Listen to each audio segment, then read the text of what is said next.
folks, welcome to the channel. Always an honor and a privilege to be with you. I hope you're all doing great. Buckle up, strap in. I got a hard-hitting pull, no punches, no sugarcoating it, no rainbows or sunshine. I'm just going to give it to you and give it to you straight. Friends, we got a massive issue unfolding right in front of our eyes.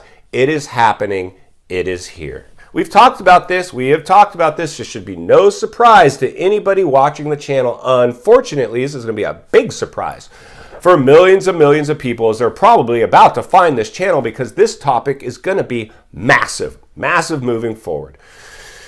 If you're new, subscribe right away. There's never been a more important time to get forward thinking, critical thinking, centered and surrounded with like-minded people. Iron will sharpen iron. We're going to sharpen some iron today, my friends.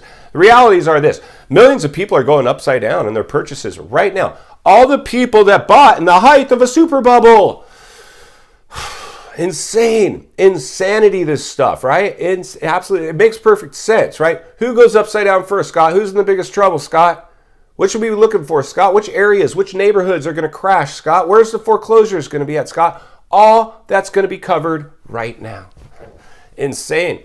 So the realities are, like I said, over 10 million people bought in the height of a super bubble, went above and beyond appraised values. They overpaid for homes. And now inflation is slowly robbing them. And so they're doing everything they can to trim costs, going out less, skipping Thanksgivings, whatever they can do. That's just what happens shopping at the dollar store. Whatever they can do. They're going to do everything to hold on to that house. Why, you ask? I'm about to tell you. Because they put so much pressure to buy the house, borrowed money from mom and dad or whoever they could, access their 401k, depleted it to make a down payment, minimum amounts down. Property has no chance of ever becoming a rental. Its mortgage payment is way bigger than its rent range. Handcuffed by the house, no longer own the house owns them. And as it goes upside down, it's going to basically put them into a life sentence.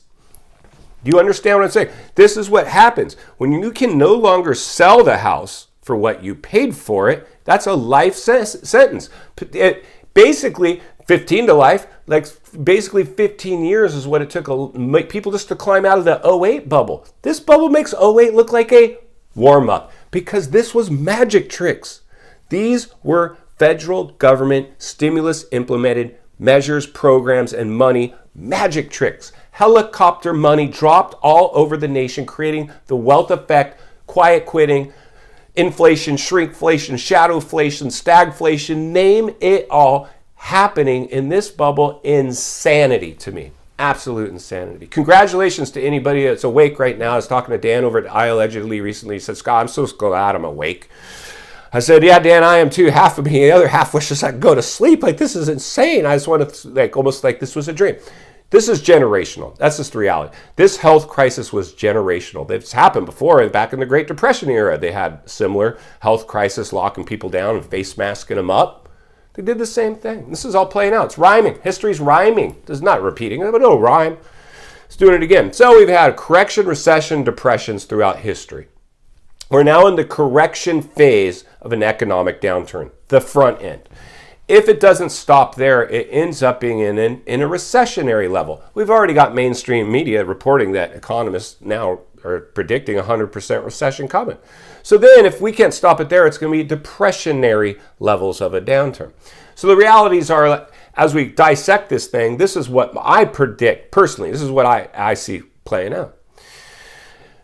All the people that bought in the height are our biggest at-risk group. The biggest areas of the nation are the areas with brand new construction. People that FOMO'd in to brand new homes, where they had FOMO factory model homes that you could tour, and people are just out, and they're begging, prepaying for homes. Now those developments got caught because the interest rate hikes started while they were still under construction, so the game of musical chairs stopped, and so now they're trying to deliver these homes into basically a cooled off housing market and going through price reductions to do it.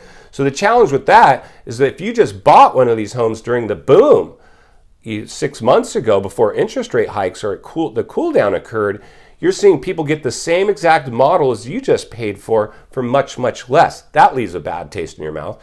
So as you see prices come down, you realize, wow, if I'm going to sell my home, I'm competing with what the builder just sold their home for. I'm upside down now. I can't sell my home for what I bought it for. So depending if it had any appreciation at all from when you bought to where it's at now, you're pretty much done. So then you're going to start telling yourself at night when you're laying in bed at night, thinking about this because it's on the top of your mind, where you went from thinking you thought you were a genius by getting into these markets to now you're wondering if it was smart at all. You're gonna be like, well, I'll just wait it out. Eventually the market will come back. Maybe the federal government will pivot. Well, they can't, because if they pivot, inflation squashes the entire economy. So your house crashes no matter what. It just now becomes what level of a crash. Now I predict the biggest housing bubble produces the biggest crash. It's just basic logic. It doesn't take a rocket scientist to figure it out. What goes up must come down. And due to the artificial nature of the way this was constructed, this economy, and now the rug pull, the complete, like it wasn't like we tapped the brakes, they pulled the emergency brake. Like this, they should have, what they really should have done is, as soon as the housing market started exhibiting that bubble behavior, raising interest rates then. They waited too long. So a lot of us are like, yeah, it's all orchestrated, Scott. This is planned. It's the Great Reset. Like, this is all part of the master plan. The world elites are going to take over the world, renter nation. These scenarios are starting to have a little ring of truth in them somewhere, right? The truth is usually somewhere in the middle. But we're going to get forward thinking, critical thinking out of the problem and in the solution. And practice acceptance. Because see, if we can accept the situation, then we can navigate through it much more efficiently. So we got to get to acceptance. We got to accept the situation for what it is.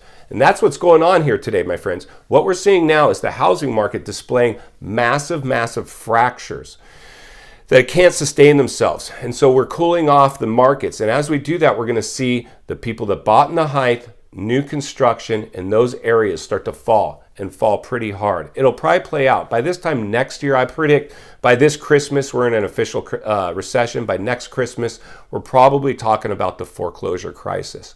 If everything plays out the way we've talked about today. I think it's a realistic expectation. I hope I'm wrong. I want to come back because I know at some point what I want to do with the channel is start talking about buying alert opportunities here. It's only going to be for the people that are financially fit. It's going to require a recession. It's going to require a housing correction recession or depressionary level of a downturn. Take your pick. We're in the correction phase now, and we're just getting started. I don't think it stops here as much as I want it to. If it does, I'm fine with that. Let's go talk about what makes sense right now to buy. If you've watched this channel, you know I always say what makes sense to buy is coming in with a big enough down payment to make sure if you're carrying a mortgage, it's within the property's rent range.